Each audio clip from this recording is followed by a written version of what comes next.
जाता। 5 साल भोग वासनाओं में, शराब और कबाबों में समय गुजार दिया जाता। फिर जब उसको बताया जाता कि भाई तुम्हारा समय पूरा हो गया, तब वो रोता और चिल्लाता है। लेकिन नियम तो नियम है, कानून तो कानून है, राज्य के कानून है। कोई क्या कर सकता, ले जाकर उसे जंगल में छोड़ दिया जाता। ऐसे न जाने कितने राजे आए और चले गए, पर एक व्यक्ति आया जो बहुत ही होशियार था।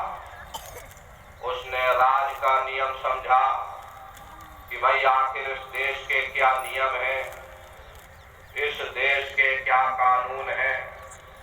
फिर उसके बाद वो राजा बना। राजा बनते ही उसने आराम न किया। सबसे पहले जाकर के उसने उस जंगल को ही कटवा दिया और जंगल को कटवा करके अपने लिए आलीशान महल बनवा लिया।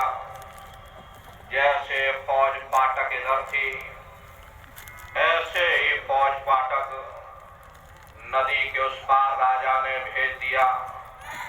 जो सुख समृद्धि इधर थी, वही सुख समृद्धि नदी के उस पार राजा ने भेज दिया, क्योंकि उसे मालूम था कि हमको भी नदी के उस पार जाना होगा। प्रेमी भाई बहनों, उस राजा ने आराम नहीं किया। रात दिन मेहनत करके 5 साल में जंगल को चमन बना दिया।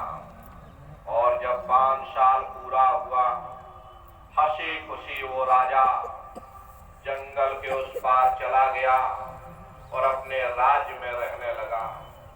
प्रेमी भाई बहनों, हम लोगों को भी ये मनुष्य रूपी महल मिला हुआ, मनुष्य शरीर रूपी महल कुछ समय के लिए तुमको मिला, लेकिन इस महल में बैठ करके तुम रात दिन मोह माया में, शराब और कबाबों में अपने समय को गुजारते चले जा रहे। तुम विचार ही नहीं कर रहे हो, एक दिन इस महल को छोड़कर तुमको जाना है। कहाँ जाना है, कैसे जाना है, क्या करना है। जहाँ जाओगे वहाँ कोई झोपड़ा बनाया कि नहीं बनाया, कोई महल तुमने बनाया कि नहीं बनाया। रात दिन इस यहाँ पर अपने समय को तुम व्यर्थ में बर्बाद करते चले जा रहे। प्रेमी भाई बहनों, ये श्वासों की पूंजी तुम बर्बाद कर रहे, इसे व्यर्थ में बर्बाद मत होने दो। चंद समय के लिए तुमको ये मानव तन दिया गया।